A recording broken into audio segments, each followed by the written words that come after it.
বাজারে ঝলমলে কাঁচের চুড়ির পেছনে লুকিয়ে আছে আগুন আর নিপুণ হাতে গড়া এক কঠোর কাজ। এই চুড়ি তৈরির পেছনে রয়েছে আগুন, ঘাম আর অজস্র পরিশ্রমের গল্প। কাঁচ বাকিয়ে চুড়ির আকার দেওয়া, এরপর ঝালাই সহ নানা ধাপে হাতে পরার এই চুড়ি তৈরি হয়। রঙিন চুড়ির ঝনঝনানিতে রয়েছে যেমন আনন্দ, তেমনি এর আড়ালে আছে কঠিন শ্রমের ছোঁয়া। কাচের চিকন রড আগুনে গলিয়ে তৈরি হয় এই সৌন্দর্যের বৃত্ত।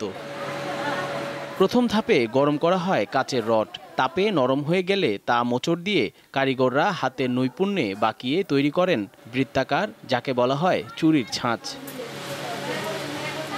বরিশাল ও কুমিল্লার বিভিন্ন স্থানে তৈরি হচ্ছে এসব কাচের চুড়ি। সেখান থেকে চলে আসে ঢাকার কামরাঙ্গীরচরের এই কারখানাগুলোতে। এখানে চুড়িগুলো জোড়া লাগিয়ে পাঠানো হয় চকবাজারে। এখানে 72 ঘন্টা গনতেছি, গনার পরে এটা মার্কেটে যাবে, মার্কেট থেকে কালার হবে, এরপরে বিভিন্নভাবে বিভিন্ন দেশে পৌঁছায় যাবে, এটা মেয়েরা হাতে দিবে। তবে এই ব্যবসায় দিন দিন বাড়ছে অনিশ্চয়তা। প্রতিযোগিতায় টিকতে হিমশিম খাচ্ছেন সংশ্লিষ্টরা। এখন কারেন্ট বিল, আপনার গ্যাস বিল, তারপরে তেলের বিল অতিরিক্ত দাম, যার কারণে মালিককে আগের মতন দিতে পারতেছে না। এই জন্য এরা ন্যায্য মূল্য পাইতেছে না, আমরাও পাইতেছি না, এরাও পাইতেছে না। যার কারণে মার্কেটে বিভিন্ন বাইরে দেশে মাল আসার কারণে আমাদের দেশে চুরি মাল একদম কমে গেছে। এই কারখানা থেকে কাঁচামাল হিসেবেই বাজারে যায় চুড়ি।